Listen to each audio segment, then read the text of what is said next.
안녕하십니까. 유탑그룹 김수진입니다. 포스트 코로나 시대가 되면서 사회적인 변화들이 많아졌고요. 또 그 속도 또한 빨라졌다고 생각합니다. 많은 분들이 대부분 코로나 이후에 정말 어렵다, 경제적인 위기다라는 말씀을 많이 하십니다. 위기는 위기 속에 숨어 있는 기회라는 뜻도 있죠. 저 역시 코로나 전에는 오프라인을 통해서만 사업을 진행했었지만 언택트 시대가 되면서 온라인과 오프라인을 같이 연결하게 됐고요.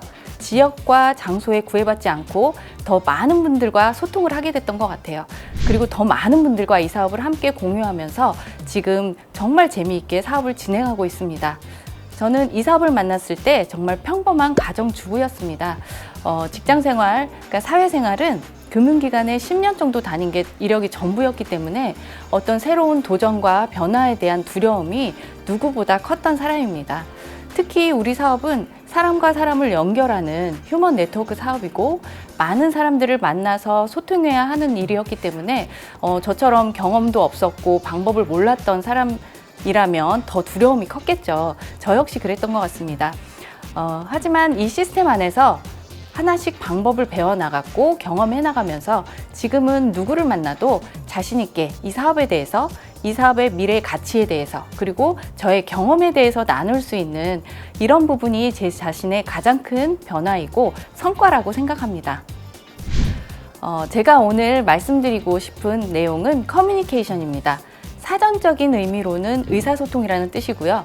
어원은 라틴어로 공유하다, 함께 나누다라는 뜻을 갖고 있습니다. 내 생각을 일방적으로 전달하는 것이 아니라 서로의 생각을 나누고 공감하는 것이라고 할 수 있죠. 보통 우리가 대화를 많이 하다 보면 대화가 안 돼, 이런 표현을 참 많이 합니다. 제가 남편한테 많이 쓰는 표현이기도 하는데요. 이런 말은 정말 올바른 커뮤니케이션이 아니라 내 생각을 일방적으로 주입할 때 그런 쓰는 표현이라고 말씀드리고 싶습니다. 그렇다면 올바른 커뮤니케이션이란 어떤 걸까요? 자신의 주장을 말하는 것이 아니라 상대방을 올바르게 이해할 수 있도록 노력하는 과정이라고 말씀드리고 싶습니다. 우리나라에는요, 말에 관련된 속담들이 정말 많습니다. 몇 가지만 말씀드려 볼게요. 말 한마디로 천냥빚을 갚는다. 가는 말이 고와야 오는 말이 곱다. 발 없는 말이 천리 간다. 말이 씨가 된다. 이런 속담들을 보면 말이 얼마나 중요한지 교훈을 주고 있습니다. 우리가 어떤 사업의 성장을 위해서만이 아니라 함께 사는 세상에 살고 있기 때문에 많은 사람들과의 소통이 정말 중요하고요. 말 한마디로 어떤 소통으로 사람의 마음을 얻을 수도 있고 잃을 수도 있다는 거 어떻게 보면 정말 무섭죠. 하지만 정말 중요한 그런 부분이 우리 말이고 소통인 것 같습니다. 그렇다면 사람의 마음을 얻을 수 있는 소통의 방법에는 어떤 것들이 있을지 몇 가지 이야기를 드리고 싶습니다. 첫 번째는 대화의 태도입니다. 일단 우리가 말을 함에 있어서 어떤 태도를 가지고 접근을 하는지가 정말 중요한데요.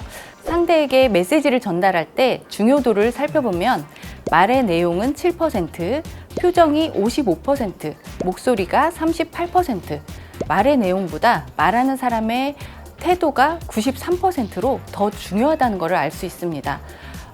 우리가 말을 할 때, 대화를 할 때 상대의 표정이나 말투를 통해서 감정이 상할 때가 있습니다. 그런 사소한 감정 때문에 아무리 좋은 제품도, 아무리 좋은 사업도 다 싫어질 때가 있거든요. 그래서 정말 진심을 담아서 대화하는 거 정말 중요하고요. 그런 진심을 통해서 눈빛이나 말투로 그대로 상대에게 전달되는 것 같습니다. 그리고 대화를 시작할 때는 무엇보다 공감대 형성을 먼저 해주는 게 중요합니다. 무턱대고 만나자마자 제품에 대해서, 사업에 대해서 이야기를 해나간다면 굉장히 딱딱하고 어색한 분위기 속에서 대화를 이끌어 나갈 수 있습니다. 상대의 관심도에 따라서 질문을 하고 대화를 유도해 간다면 상대가 나를 더 좋아하게끔 만들 수도 있고요. 더 호감을 주고 좀 더 부드럽게, 자연스럽게 대화를 이끌어 갈 수 있는 방법이기도 합니다. 그리고 대화의 태도에 있어서 가장 중요한 부분을 저는 경청이라고 말씀드리고 싶습니다. 커뮤니케이션을 잘하는 최고의 방법이기도 하고요. 즐겁게 대화를 나눌 수도 있고 상대를 내 편으로 만드는 기술이라고까지 표현을 합니다. 그렇다면 내가 도대체 얼만큼의 얘기를 들어줘야 되고 얼만큼의 얘기를 해야 될지 잘 모르시겠죠. 데일 카네기의 1, 2, 3 대화법을 활용해 보시기 바랍니다. 내가 한 번 말을 하면 상대에게 2번 말할 기회를 주고 상대가 2번 말을 하면 나는 3번 맞장구를 쳐줘라라는 뜻입니다. 상대가 이야기할 때 진지하게 호응해주고 진지하게 들어줬을 때 공감대 형성도 쉬울 뿐만 아니라 상대가 나를 좋아하게끔 만들 수가 있겠죠. 그래서 소비자나 파트너와의 상담 시에 정말 필요한 부분이 경청이고 이런 대화법인 것 같습니다. 2번째는 칭찬하기입니다. 칭찬을 들었을 때 기분 나쁘신 분은 아무도 없으실 거예요. 정말 상대의 마음을 열 수 있는 방법이고요. 돈이 들지 않는 최고의 뇌물이라고 합니다. 그리고 최고의 가능성 개발 방법이 격려와 칭찬인데요. 정말 지속적인 칭찬이 사람을 얼만큼 변화시키는지 저를 말씀드리고 싶어요. 저는 정말 능력도 없고 경험도 없었던 그런 평범한 사람이었는데 이 안에서 시스템 안에서 스폰서님들의 칭찬을 통해서 자신감을 찾아 나가기 시작했고 하나씩 변화되면서 잠재 능력을 키워나갔던 것 같아요. 그래서 정말 기적을 일으키는 힘이 칭찬이 아닌가 그 정도로까지 말씀을 드리고 싶습니다. 하지만 주의해야 될 것은 과장된 칭찬, 가식적인 칭찬이 아니라 정말 진심을 담아서 칭찬하고 있는지 그런 부분, 상대가 듣고 싶어하는 칭찬을 해주는 것도 좋은 칭찬의 한 방법입니다. 상대의 됨됨이보다 노력한 행위나 좋은 점을 칭찬한다면 훨씬 더 와닿겠죠. 사장님 너무 훌륭하십니다. 사장님은 정말 크게 성공하실 분이십니다.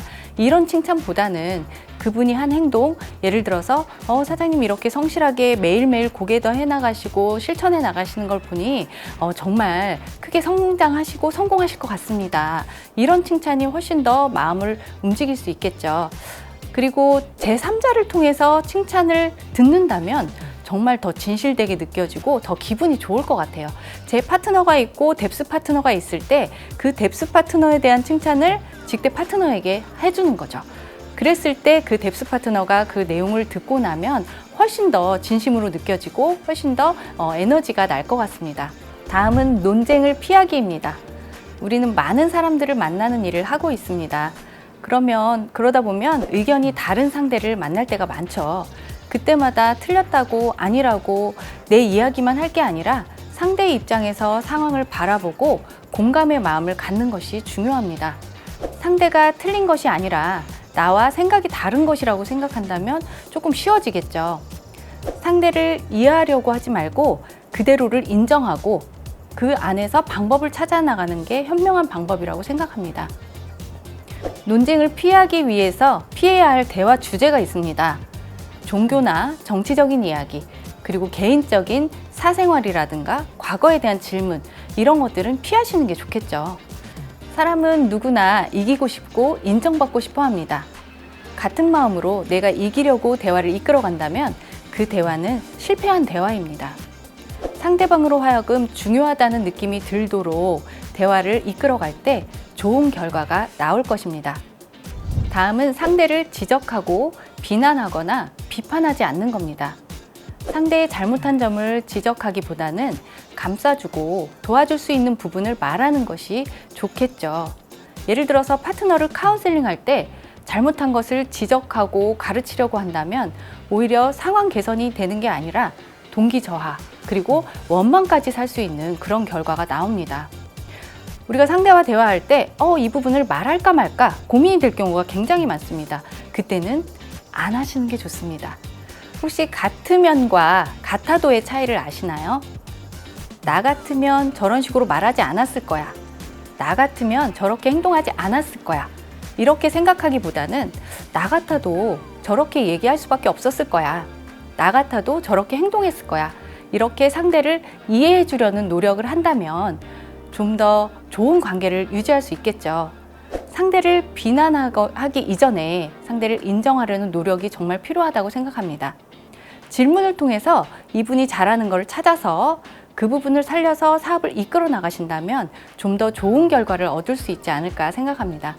사업 성장을 위해서 가장 중요한 커뮤니케이션을 꼽으라면 저는 스폰서와의 카운셀링을 말씀드리고 싶습니다.